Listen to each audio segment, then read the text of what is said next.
Okay, what's up, guys? Welcome to English Football Club Barcelona, your Barcelona's channel in English. Well, yesterday we had our second match of the weekend, and my God. Well, we're going to talk about that match. But before starting, let me remind you, if you like Barcelona and you don't want to miss the latest news of the team, this is your channel down there. There is a red button that you can hit to subscribe, and like this, also you will help us to keep growing. And without more delay, let's start.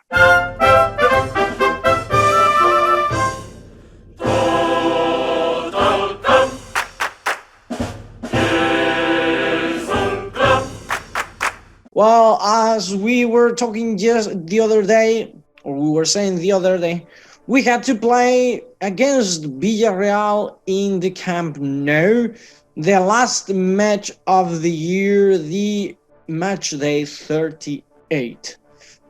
Against a Villarreal that it was almost the antonym of us. If we were okay in La Liga and not so well in the European tournaments, Villarreal was doing really bad in La Liga, but at least they reached the semifinals of the Champions League. That's a lot. The problem was that with the team they had, they needed to win yesterday to be in the Conference League. Whilst we had nothing in play. No? This was the starting 11. Ter Stegen on the goal, Araujo with Lenglet, Jordi, Alba, Alves, then Busquets, Gavi and Frenkie de Jong, and at the end, Adama Traoré, Aubameyang, and Ferran Torres. And the match was really boring. To be honest, Barca was it was the same script as the same as every day, the same as every weekend, the same it's been whole season. I've read that in one of the media that they said thanks they finished, or the season is finished, and yes, thank you that it's over, because it was really being a pain in the ass. We started the match trying, but this Barcelona needs like 100 chances to score a single goal. And Villarreal, with 3 or 4 arrivals, they score 2 goals. That's how we left. Well, that's how everything finished. 0-2.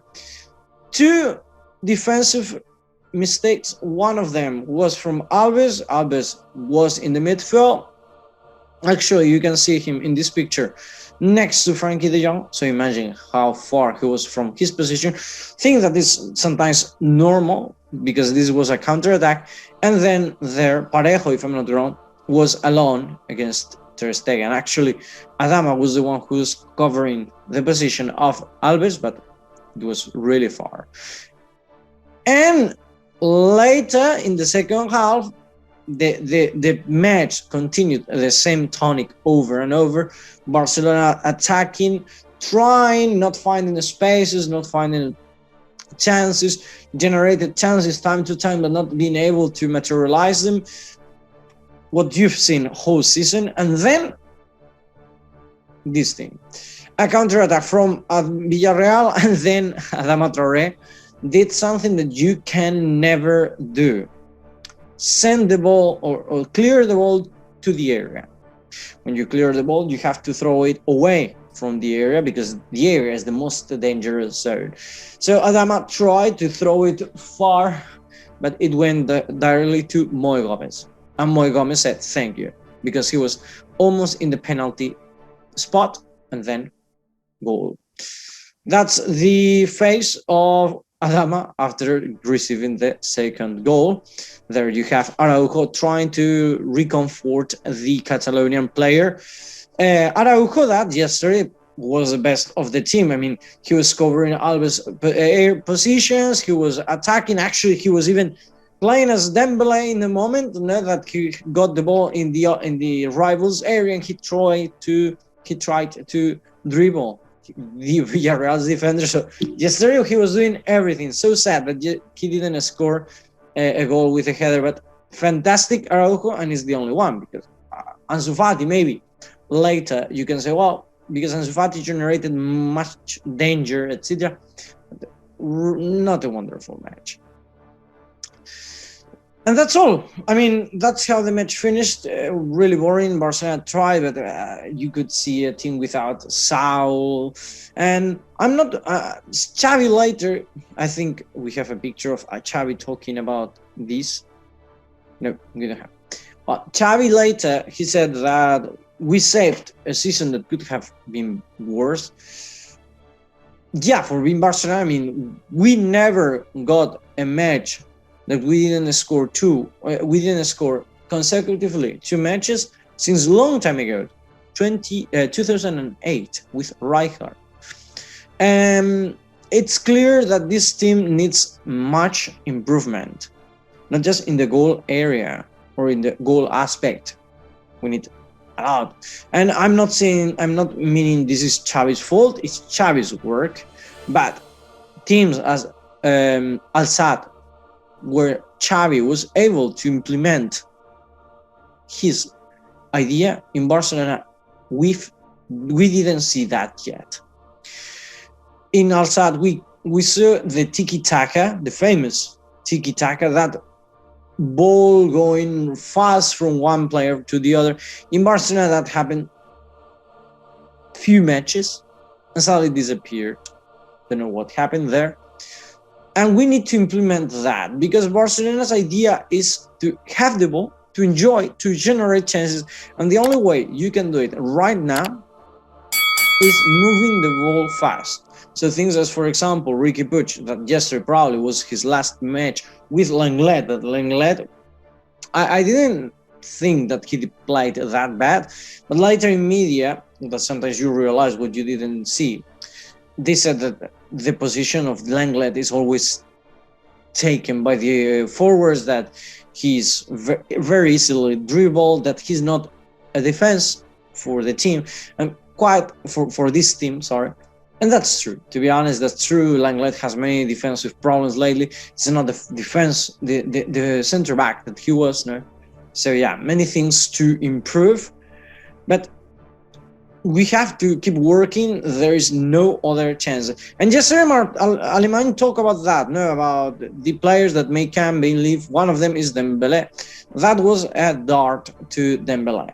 They said, they asked him about that. Actually, Xavi was asking, he said, well, a clear example is Mbappé, no, at the end, they stay wherever they think they are going to be happy. But Alemany was quite more attacking, and then he said that his representative may know where they are going to be next year, but they have no idea. Barcelona, we don't have any idea. We have some offers. They have, supposedly there is a counter offer. Let's see, but it seems that his future may be far from Barcelona, no? But and the Villarreal yesterday, actually, he was kind of danger, no? With Ansu Fati. Ansu Fati actually generated a few chances of goal. Actually, there were, if I'm not wrong, 2 goals of Barcelona, but offside, both of them, so nothing. And this is how the La Liga ended. No, Real Madrid first, won the tournament a long time ago, 5 matches ago. Barcelona second, 73 points. I don't remember getting so few points since a long time ago. And then Granada, Levante. Well, in Champions League, we will have Atletico Madrid and Sevilla with us. Betis and Villarreal will be in the UEFA, and then, Betis and Real Sociedad and Villarreal, as we said, in the Conference League. And then Granada, Levante, and Alaves. Sadly, those are the teams who will go to second division. Talking about Barcelona, we will talk about this tomorrow, but after the match, they took the plane to go to Australia. That match that we announced long time ago, that they are going to play with the All-Stars. It seems to be an Australian team formed by the best players of the Australian League, so we will see. Xavi said that match is because of the situation of the club, no, so well, we will see. But Barcelona is also in this moment trying to announce other players, for example, Christensen and Messier, player that won yesterday the Serie A. They are going to be supposedly announced this week. We will see. We will talk about that. Problems for Barcelona now to get other players. For example, Rafinha, we said that if Leeds goes to the second division, then Rafinha will come for 25 million euros. Problem is that yesterday Burnley lost against Newcastle whilst Leeds drew their match. So they got the point and they will stay in the Premier League for next year. That makes this transfer much more expensive, 50 million euros. Money that Barcelona is not willing to pay. I can tell you from that. Barcelona has the idea of offering 30 million instead of 25, 30. Let's see, but it seems that the idea, the negotiations are going to be a bit long, to be honest. But Barcelona, even though the board of directors, the director of the team, the sportive team, I don't know how to call that area, Xavi's staff, etc., they like him, so they will try. I'm sure they will try, even though Dembele will say he will try. The one who will not stay for sure is Adama. No?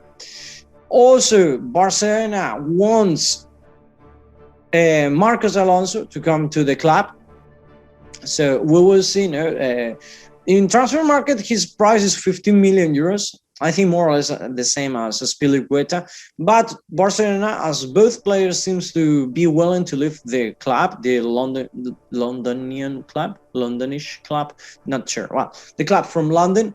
They want Barcelona is willing to offer 15 million. Let's see if Chelsea accepts the will of the players, or they want to get money and they ask for the total price of both players. No, we will see. This seems to be is going to be a very long summer. We have no more matches. It seems that from this last match that we are going to talk about in a few days, the All Stars against Barcelona in Australia, a match that in this moment it seems that the players are going. If you want to know the players, watch the match tomorrow, because we are going to talk about those players, the players that they are going, we know already. But I can tell you from now, there are players that they are not going. One of them is Piqué, and the other Ferran. Ferran, not because of the injury. It seems that he was not fully vaccinated yet, and he will not going to Australia. Oh, he's not going to Australia. Also, we have economical news. For example, Barcelona wants to get 900 million, or expects to get 900 million during these days. We will see. Now, imagine you are here having economical problems, and suddenly you get 900 million. No, that's a lot of money. We will see how it happens. We will inform you, because I'm sure that's going to be a long topic for these days. We will talk about that in detail when the time arrives. Anyway, that's all for today. Hope you enjoyed this video, and see you in the next one. Have a nice day.